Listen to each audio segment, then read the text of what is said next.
The sky over Velra burned orange with fire and smoke. The great cities of the Zalari Confederation, once shimmering with crystal towers and floating gardens, were reduced to broken glass and piles of ash.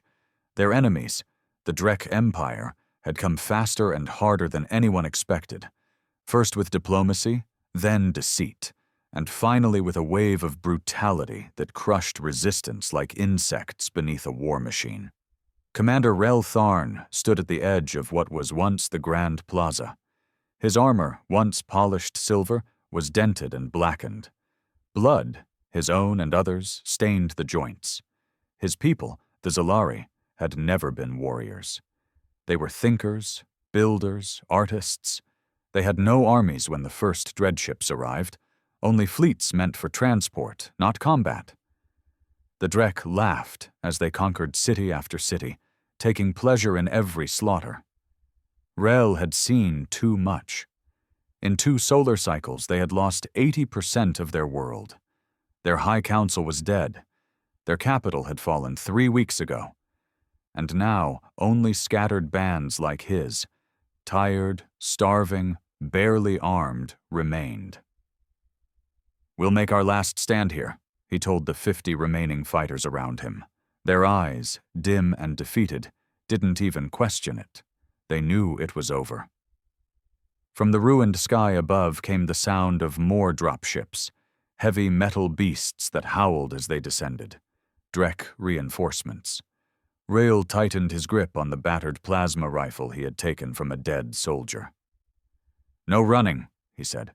"We make them bleed." Then something strange happened. Another ship descended, but this one was different. It was sleek, black, marked with symbols none of the Zalari recognized.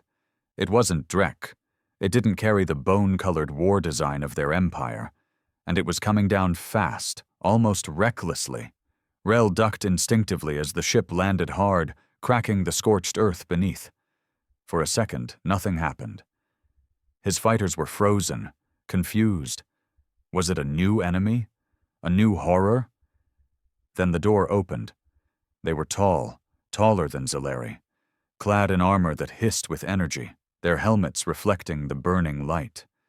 They walked like predators, deliberate, confident. And one by one they emerged, 12 in total, carrying weapons heavier than anything the Zalari had ever built. Rel raised his rifle halfway, confused. Then one of them spoke. "Which of you is in command?" The voice was rough, low, and translated into perfect Zalari dialect. Rel blinked. I am." The figure stepped closer, removing his helmet. His skin was brown, his eyes hard and focused. A scar ran across his cheek, and his expression said one thing clearly. "This isn't our first war." "I'm Captain Marcus Hale," he said. "Earth Command received your distress signal. Sorry we're late." Reel just stared. "You're human?" "Damn right," Marcus said. He turned to the others. "We've fought the Drek before. We'll show you how it's done." And then, before Rel could say a word, the human soldiers fanned out like shadows, taking positions with machine-like discipline. One knelt beside a wounded Zalari and injected him with a stimulant. Another set up a turret facing the direction of the incoming Drek. Rail's comlink crackled. A scout reported dozens of enemy dropships incoming. But for the first time in months, Rail didn't feel panic. He felt something else. Hope. Marcus looked at the sky and smirked. "They're coming. Good. I was getting bored." Then he gave the order. "Light 'em up." And the world changed. The first Drek dropship didn't even have time to fully deploy its claws before it exploded mid-air. A direct hit from the human turret turned the enemy vessel into a fireball, its shredded parts raining down over the shattered plaza.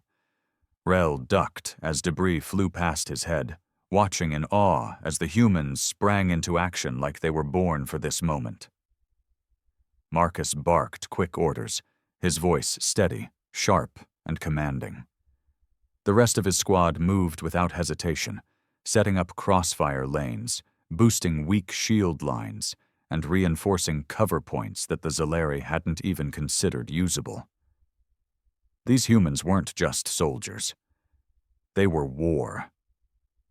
The second dropship came in low, avoiding the same fate as the first. It hit ground hard, metal legs slamming into the rubble as the Drek poured out. Tall, armored, vicious. Their screeches echoed across the ruined city, the noise curdling like acid in Rel's ears. But the humans didn't flinch.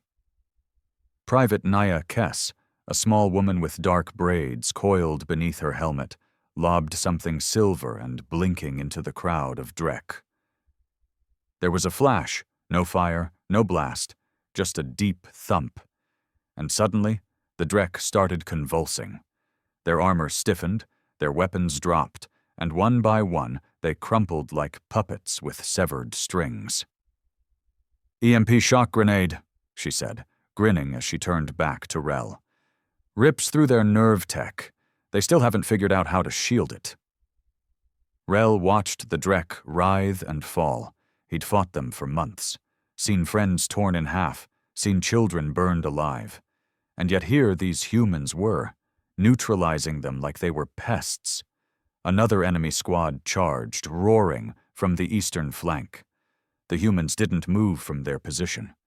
Instead, Sergeant Barlow activated something from his wrist.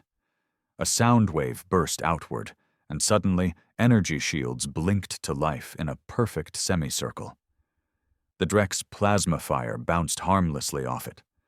Barlow raised his rifle and fired 3 precise bursts. 3 Drek dropped. Reel barely realized his mouth was open until he caught Marcus watching him.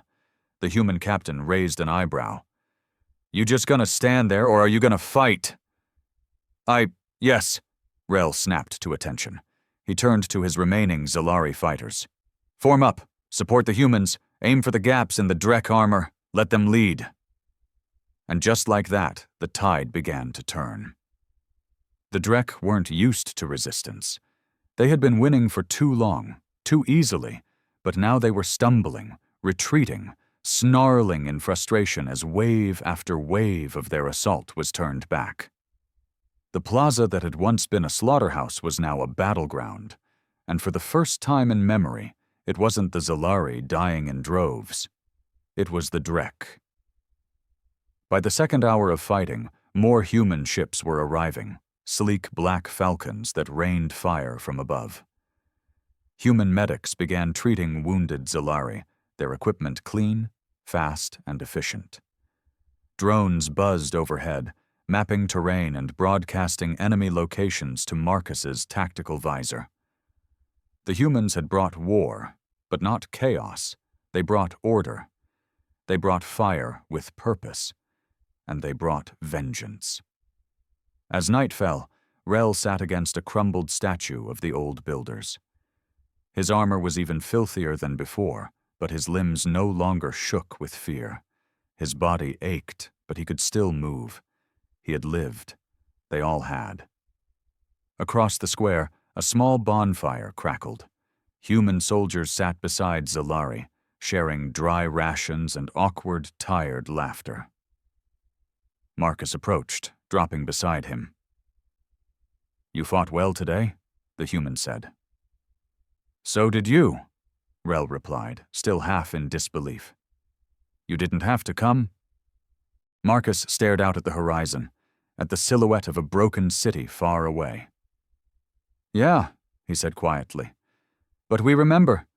We remember what the Drek did to the Velari, to the Umen. No one came for them. We swore we'd never let that happen again." He turned to Rel, eyes cold and burning. "We may be late, but when humans show up, we don't back down." Rel nodded. "I believe that now." Marcus stood and walked back to his men. The wind shifted. Somewhere far in the distance, Drek ships regrouped, howling in rage. But tonight, they were the ones afraid, because humanity had arrived. And they were just getting started. The days that followed felt like living inside a storm that had suddenly, violently changed direction, Where once the Zalari ran, scattered, and buried their dead in silence, now they marched with purpose beside humans who fought like demons and strategized like war gods. The humans called it Phase 1, stabilization. That meant holding what little ground the Zalari still had and pushing the Drek back inch by bloody inch. It wasn't glamorous. It was grinding, brutal work. Trench fights, ambushes in ruined cities, sniper nests inside collapsed temples. But every day they held, every day they didn't die, was a kind of miracle. Rel stood beside Marcus on a broken balcony overlooking the remains of Mir Zeth, once a proud Zalari city of culture and history. Now it was a maze of fire-gutted buildings and streets littered with bones. A week ago, it had belonged to the Drek. Now it was the forward line. Their patterns are changing, Marcus muttered, eyes glued to his tactical display. They're falling back faster than they used to. Rel frowned. That's good, isn't it? Marcus didn't look convinced. They're not scared. Not really. Not yet. They're regrouping, planning something bigger. They've realized we're not here to lose. He turned to relations, and that's when they get dangerous. That same night, as the Zalari slept in makeshift shelters and the humans rotated their watch, something began to change in the air. The silence between bombardments was deeper. The usual Drake reconnaissance drones, buzzing mechanical wasps that had harassed them for days, vanished. It was too quiet. And then, just before dawn, it happened. The sky screamed. Huge Drek warships, 3 times the size of the ones before, punched through the clouds like gods hurling spears. They weren't dropships. These were siege class. They didn't carry soldiers. They carried death. The first beam struck the northern ridge, vaporizing everything for a quarter mile. Screams ripped through the comms. A second beam landed near the riverbed, turning the water to steam in a heartbeat and killing dozens, Zalari and human, instantly. Alarms howled. Rail grabbed his rifle and sprinted toward command. Soldiers ran past him in every direction. Fires lit up the horizon. It was chaos, like the war had restarted all over again, only worse. At the command hub, Marcus was already shouting into comms. I want Falcon batteries on Grid 9B now. Get those goddamn rail cannons in the air. Rail, get your people underground if they're not already. What is that? Rel shouted over the noise. We've never seen those ships before. Marcus's face was grim. Siege cruisers. The Drek usually save them for extermination. They've decided you're not worth enslaving anymore. Rel's blood ran cold. They're going to wipe us out. Unless we hit them first, Marcus snapped. We've got one chance. He pointed to a blinking map. Each cruiser's got a central plasma core. We take that out, the whole thing goes. We'll need to board one, sabotage it from the inside. Board that? Rel asked, stunned. That's suicide. Marcus grinned, teeth white in the flickering red light. Not suicide, he said. Human strategy. By sunset, the plan was in motion. One human dropship, barely large enough to carry a dozen, would fly low through the rubble, using the chaos as cover. They'd sneak beneath the cruiser's scanners, latch onto its belly like a parasite, and cut their way inside. Rel volunteered before he even knew what he was doing. Marcus gave him a long look. You sure? You've got people who still need you. Rel nodded. Which is exactly why I'm going. They left at twilight. Inside the tight cabin, Rel sat between human soldiers, silent, armored giants loading their weapons with a calm that both terrified and reassured him. One of them passed him a device. C4, don't drop it, the soldier said flatly. Another grinned. First time blowing up a warship? Rel exhaled slowly. First time surviving long enough to try. They all laughed, a short, bitter laugh that smelled of blood and adrenaline. As they ascended into the fire-lit sky, The cruiser above loomed larger and larger until it blocked out the stars. Its underside opened like a steel maw, glowing with heat, trembling with power. Marcus's voice crackled through their earpieces. "Remember what they did. Remember who you are. And make them bleed." The dropship accelerated, straight into the monster's jaws. The moment the dropship latched onto the cruiser's underbelly, everything went still. Like the universe had paused to take a breath before something terrible happened. Inside, the lights flickered red. Everyone held position. The magnetic clamps hissed, locking them in place. Above them, just a few meters of reinforced Drek alloy separated the team from the core of a warship, designed to burn cities to ash. "Cutting hull now," Sergeant Barlow muttered, activating a thermal lance. A thin beam of white-hot energy shot upward, melting a perfect circle into the cruiser's gut. Liquid metal dripped down the sides as smoke filled the dropship, making it feel more like a coffin than a vehicle. Reel's heart hammered in his chest. He clenched his jaw and checked his plasma rifle for the third time. He wasn't a commando. He was a civic planner before the war. He'd spent more time designing irrigation systems than holding a gun. But now? Now he was boarding a death ship with human soldiers like it was just another Thursday. The hull opened with a wet groan, and Marcus was the first through, swinging up and vanishing into the darkness above. One by one, the rest followed, until only Rel remained. He hesitated for half a second, then climbed through the melted hatch. Inside, it was hell. The Drek ship's interior pulsed with a sickly red glow. Pipes hissed steam. The walls looked alive, veined with strange organic wiring and glowing fluid that moved like blood beneath metal skin. Marcus gave hand signals, and the squad moved in silence, hugging the curved corridors. The sound of distant Drek voices echoed faintly, deep, guttural tones like gravel being crushed. They hadn't been detected. Yet. Rail tried not to look at the alien walls. Every surface felt wrong, like it was watching them. Twice he stepped in puddles that felt warm, like living things had been bled here. After 10 minutes of tense movement, they reached the core chamber, a massive vertical cylinder thrumming with contained energy. It glowed blue at the base, bright enough to cast dancing shadows over their faces. This was the heart of the beast. If it blew, the entire ship would go down in a glorious fireball. But it wasn't unguarded. 3 Drek enforcers stood in the chamber, bigger than normal infantry, heavily armored, and mean-looking. One turned, snarled, and all hell broke loose. Marcus opened fire first, 2 shots straight to the head of the nearest one. It barely staggered. Barlow launched a grenade that bounced once before detonating mid-air, throwing up a wall of flame. The blast caught one Drek fully in the chest, blowing it back into the reactor wall.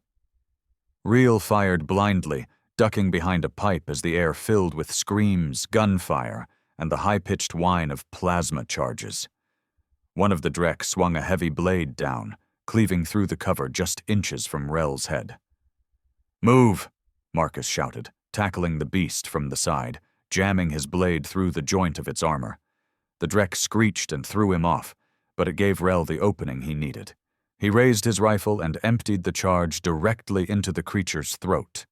It dropped like a collapsing building. Silence returned, slowly, like it had to claw its way back in. 2 humans were down. Barlow had a long gash down his arm but was still standing. Reel's hands were shaking so hard he nearly dropped his weapon. Marcus grabbed the explosives case, tossed it open, and handed Rel a set of charges. "Set them on the coolant lines. They're exposed. If we rupture those, the whole thing overheats and detonates." Rel nodded, not trusting himself to speak. As he worked, placing the charges one by one, he couldn't help but think about what would happen if they failed. What if the Drek found them before they escaped? What if this core didn't go critical? What if they just died up here, forgotten in orbit? Then he saw it. A small carving, scratched into the metal above the coolant valve. It wasn't Drek. It was human script, for Velari, for Umen, for Earth. Someone had been here before. Someone had tried this, and failed. Reel swallowed hard and placed the final charge. Marcus checked his timer. 2 minutes, move. They ran. The halls behind them screamed to life. Alarms, Drek sirens, blaring in low tones that made the walls vibrate. Go, go, go, Marcus yelled. They reached the drop hatch and threw themselves through. The pilot was already pulling the ship away, the clamps disengaging as the cruiser began to shift, to convulse. Then came the explosion. The blast ripped upward through the center of the Drek cruiser like a spear of light, shattering its spine and sending the entire behemoth into a death roll. Fire burst from its core, and within seconds, the warship split in half, raining molten wreckage across the sky.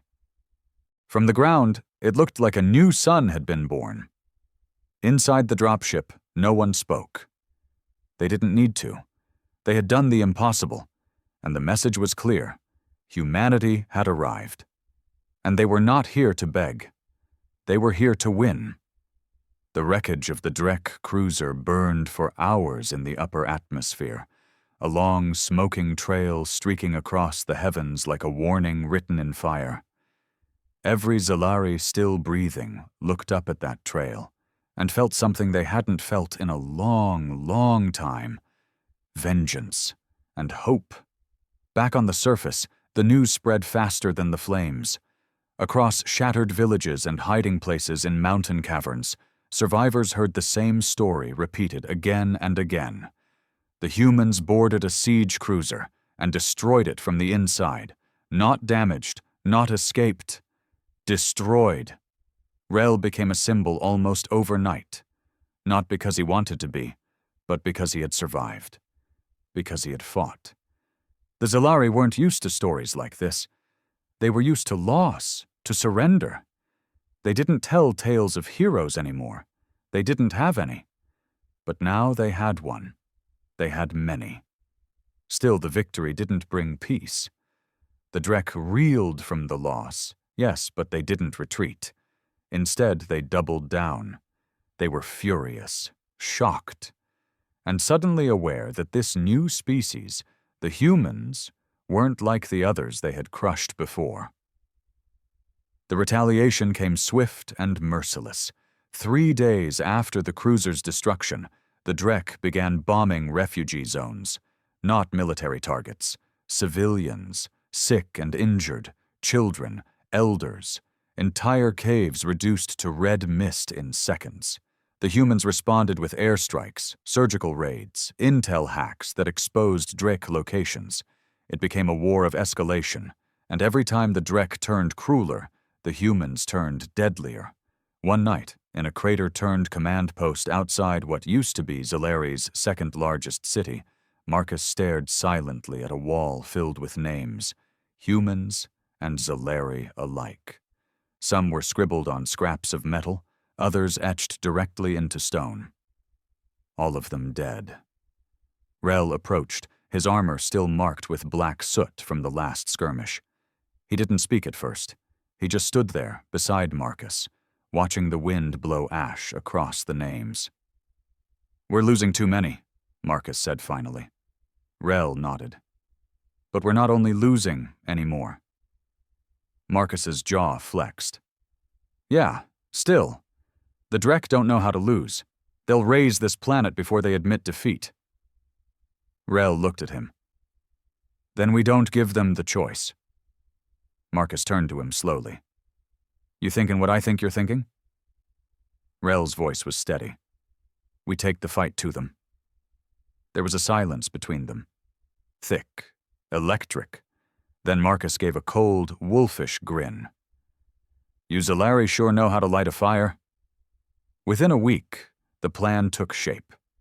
Strike teams, mixed squads of humans and Zalari fighters, would coordinate to sabotage the Drek infrastructure across the planet. Not hit-and-run raids anymore. Not desperation attacks, systematic destruction, power relays, communication hubs, shipyards, fuel depots. Every place the Drek thought was safe was suddenly a target. The humans called it the sweep. And in the middle of it, Rel became a commander, not by rank but by presence. He had bled with humans, burned with his own people, and walked through fire to see that cruiser fall. They listened to him now, even the humans. One mission stood out among them all. A key target, the Drek's orbital tether, a massive space-reaching structure that funneled resources directly to their high fleet in low orbit. If it fell, it would strand thousands of their reinforcements in space and cripple planetary coordination. But it was surrounded, guarded like a god. Marcus gathered the team in a burned-out cathedral at dusk. What remained of stained glass windows painted their armor in twisted colors as he laid the plan out. "Full assault's suicide," he said bluntly. "So we don't assault, we infiltrate. One team, small, fast, surgical." He looked at Relative. "You're leading it." Rel blinked. "Me?" "You've been in the fire with us. You know how they think now. You've seen the inside of their ships. You survived the cruiser. That's more than most generals back on Earth can say." Rel didn't know what to say, so he said nothing. Just nodded. The plan was madness. Get in through the supply tunnels, use stolen Drek codes from a previous hack, plant demolition charges on the tether's support columns, get out before it all comes down. Everyone knew the odds. But no one hesitated. They'd seen what happened when humans showed up. And now they were going to show the Drek what it meant to be human. And Zalari. Together, the tunnels leading to the Drek orbital tether were ancient and stinking, remnants of the first planetary drills the Drek had slammed into the ground decades ago when they began terraforming sections of Zalari's world for their own use. They were deep, dark, and filled with echoes of machinery that never stopped humming, like the heartbeat of something unnatural. Rel led the team through narrow passages, each member cloaked in adaptive camo suits that shimmered like liquid shadow. There were 5 of them, 3 humans, one other Zalari named Kesser, and Rel at the front. Every step closer to the tether's foundation made the air feel heavier, charged with static, like the whole place knew it wasn't supposed to be touched. They moved in silence, only their breathing and the faint buzz of scanners filling their ears. When they finally reached the first choke point, a corridor thick with heat sensors and motion trackers, Naya Kess disabled them with a small device no larger than her palm. The lights blinked and dimmed. A heartbeat later, the team slid through undetected. Past the main gate, the world opened up into a cavernous space.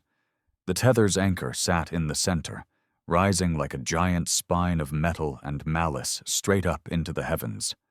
Blue light pulsed along its ridges. Thick coils of reinforced alloy wrapped around it, carrying raw energy between the planet and the Drek fleet above. It wasn't just a structure, it was alive, and it was feeding the war. Rel froze when he saw the guards. Drek sentinels, twice the size of a soldier, loaded with heavier weapons and cloaked in energy fields that shimmered purple with menace. There were 6 of them, positioned around the tether like statues. Kesser leaned close. "How do we get past them?" "We don't," Rel muttered, eyes scanning the environment. "We distract." Nia pulled something from her pack, a drone no larger than a spider. She tapped a command into her wrist. The drone crawled forward, scaling the wall silently. It reached a high, rusted catwalk, and then dropped something. A small metal ball. Clink. The sound echoed like a hammer in a cathedral. The sentinels turned, and the team moved. Rail and Kesser sprinted to the tether's support beams. Naya and the others peeled off to provide cover. Plasma bolts screamed past them as the Drek opened fire, lighting up the dark with streaks of deadly light. One of the humans took a bolt to the shoulder and went down hard. No scream, just a grunt. The other dragged him behind cover and returned fire without hesitation. Rel knelt under the massive support coil and attached the first charge. His hands moved fast now, not from fear, but from memory. He knew what he was doing. The war had taught him well. They planted 6 charges total, each one pulsing with a red light and a silent promise of collapse. But they weren't fast enough. The Sentinels adjusted, their programming adapted. One of them turned sharply and zeroed in on Rel's location. "Move!" Naya shouted, opening fire with a high-powered repeater. The beam slammed into the Sentinel's shield, staggering it but not stopping it. Rel ducked, rolled, and hit the last detonator into place. "We're good. Go!" The team pulled back fast, retreating through the tunnel just as the floor shook beneath their feet. Drek reinforcements had arrived, dozens of them. The walls screamed with klaxons.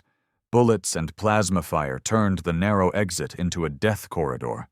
Rel and Kesser covered the rear, laying down suppressive fire while the others sprinted for the extraction point. A Drek blade caught Kesser in the leg, dropping him with a cry. Rel turned back, eyes wild. "Get up!" Kesser tried, but the wound was too deep. His leg was nearly gone. "I'm not making it," he choked. "You have to go." Rel didn't move. "Detonation's on a timer," Kesser gasped. "Don't make this mean nothing." Rel hesitated, just for a moment. Then he grabbed Kesser's arm, slung it over his shoulder, and screamed into his comms. "We need medevac! I'm not leaving anyone behind!" Outside, the extraction shuttle hovered just above the dust, side doors open, bullets hammering its sides as Naya waved frantically. "Let's go! Let's go!" Rel burst from the tunnel seconds before the charges went off. The explosion was like a god roaring.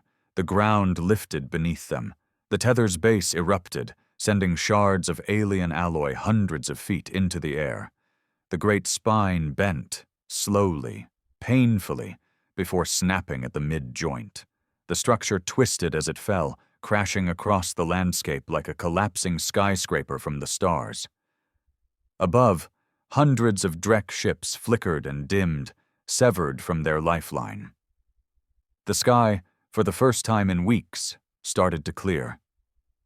Inside the shuttle, Kesser passed out from blood loss, but he was alive. Barely. Marcus's voice came through the radio a moment later. "You did it." Rel leaned back, shaking, covered in blood and dust. "No," he said softly. "We did." And the world, for one perfect second, felt like it might belong to the living again. The fall of the orbital tether sent shock waves, literal and figurative, across the entire planet. Every Drek system connected to it flickered. Ship coordination collapsed. Supplies stopped moving. Communication between their surface forces and orbital command was severed. The once invincible Drek war machine started to stutter like a giant bleeding out through 1,000 cuts, and for the first time in recorded history, the Drek retreated. Not strategically, not to regroup. They ran. Across cities that once bowed in silence, Zalari fighters poured out from hiding places, ambushing patrols. Human gunships swept overhead, laying fire down like divine retribution. Liberation zones bloomed like wildfire across the continents.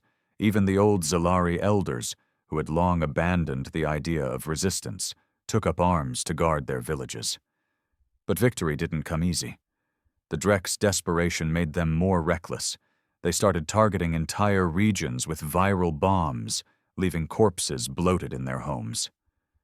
Other units turned suicidal, strapping explosives to themselves and charging into camps. It became clear to Marcus, and to Rel, that this wouldn't end until they cut the head off the beast. And that head was General Vurak, the Drek warlord who had overseen the invasion from orbit. He hadn't left the planet since the war began. He was somewhere deep beneath the earth, in a fortress carved into the bones of a dead mountain, guarded by tech the humans hadn't cracked, and soldiers who didn't fear death. Rel stood at the war table in the new field command center, a former Drek prison camp now converted into a base. The air reeked of smoke and solder, and maps covered every inch of the walls. Marcus pointed at the mountain, labeled Drenzakal in trembling red ink. "He's there. That's where it ends." The room was quiet. No one said what they were all thinking. It was a suicide mission. The mountain was rigged with defense towers, plasma artillery, and kill corridors. It wasn't a base. It was a tomb waiting to be sealed shut behind anyone foolish enough to enter. But Marcus just said, "We go in. We kill Vurak. We rip out the rot." Rael looked across the room at the young Zalari fighters watching him. He had trained many of them himself in the weeks following the tether's destruction.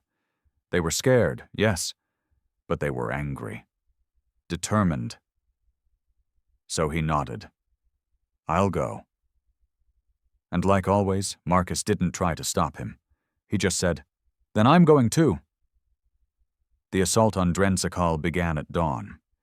12 dropships carrying the best of both human and Zalari forces skimmed the mountainside under low cloud cover. Cloaked drones flew ahead, disabling radar and mines. Anti-air turrets were jammed just long enough for the dropships to slip through.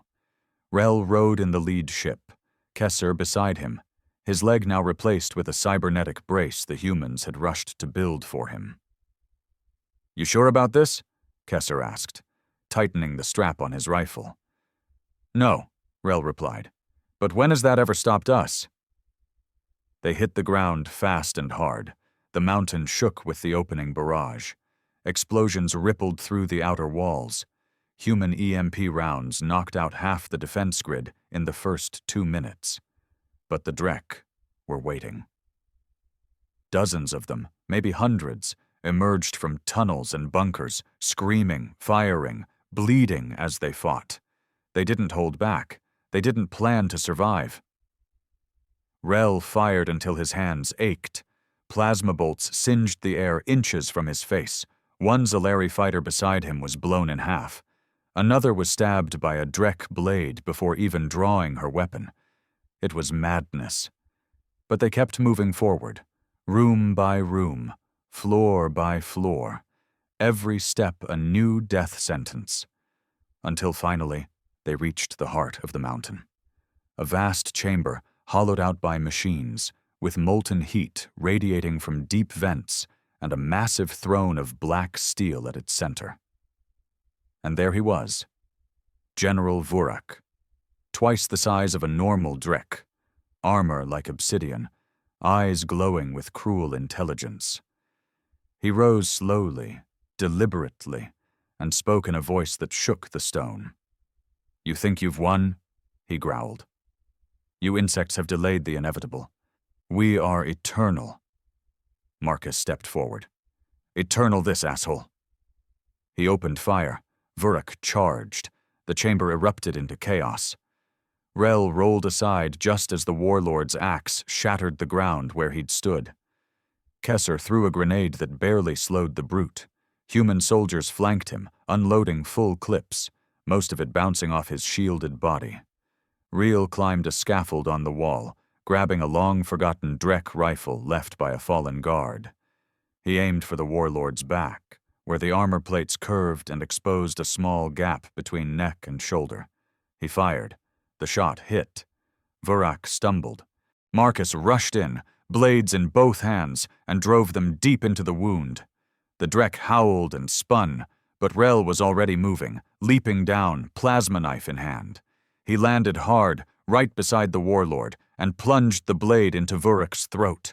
There was a roar, a collapse, a scream, and then silence. Vurak fell. The war had turned.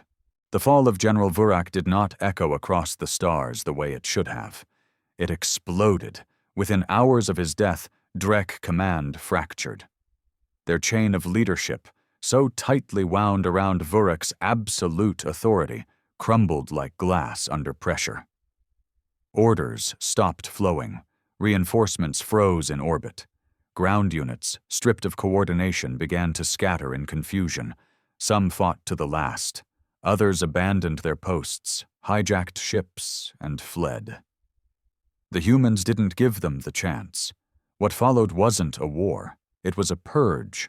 Strike teams swept across the planet with cold precision, targeting remaining pockets of resistance, dismantling what the Drek had spent decades building in weeks. Human warships once circling the atmosphere like sentinels now descended, dropping supplies, food, medical tech. They brought engineers, communication specialists, and diplomats. But more than that, they brought witnesses. The galaxy had seen the Drek as unchallengeable for generations. They had conquered countless worlds, erased entire species, broken empires. And now, one of those conquered races, with humanity at its side, had brought them to their knees. For the Zalari, it was liberation. For the Drek, it was humiliation. Rel stood on a high ridge above the plains of Vessen, where once a Drek command center had loomed. Now there was nothing but scorched soil and scattered bones. The wind blew calmly for the first time in years. No smoke, no gunships, just peace. Behind him, camps were being rebuilt. Zalari families returned to their ancestral homes. Children that had only known life underground came up and blinked at the sun for the first time. Human volunteers helped reconstruct towns brick by brick, and Marcus stood there beside him, arms crossed, armor traded in for a utility vest and worn boots. "You did it," Marcus said quietly. Reel chuckled under his breath. "You keep saying that, but it never felt like I did anything. Just survived." Marcus turned to him. "That's the point. Surviving is winning. You made them bleed. You made them run. You reminded the whole galaxy what a conquered race can do when someone fights with them instead of for them." Rel didn't reply right away. He watched as a young Zalari girl handed a piece of fruit to a human soldier, who smiled awkwardly and tried to eat it without knowing what it was. He smiled. "Maybe we finally stop calling it our planet or your army," Rel said. "Maybe from now on, we call it what it really is." Marcus raised an eyebrow. "And what's that?" "A shared victory." There was a long silence, broken only by the rustle of tents in the breeze. Then a low hum filled the air. In the sky above them, dozens of new ships emerged from the clouds. Not warships, not scouts, civilian carriers, medical cruisers, refugee transports, ships filled with the displaced, the wounded, the forgotten, people coming home. "Earth's opening the corridor," Marcus said. "Word got out. There are more like you, more survivors. Zalarian hiding across the sector. They're coming back." Rel's throat tightened. So many had died. So many names carved into stone, lost to plasma, disease, and fire. But this was the part no one had imagined. They won. The Drek were still out there, somewhere in the dark, still powerful, still cruel. But now they knew fear. Now they remembered pain. And now the galaxy remembered something it had long forgotten. When humans arrived, they didn't bring mercy. They brought fire, they brought resistance, they brought hell. But most of all, they brought hope. And hope, once ignited, was impossible to kill.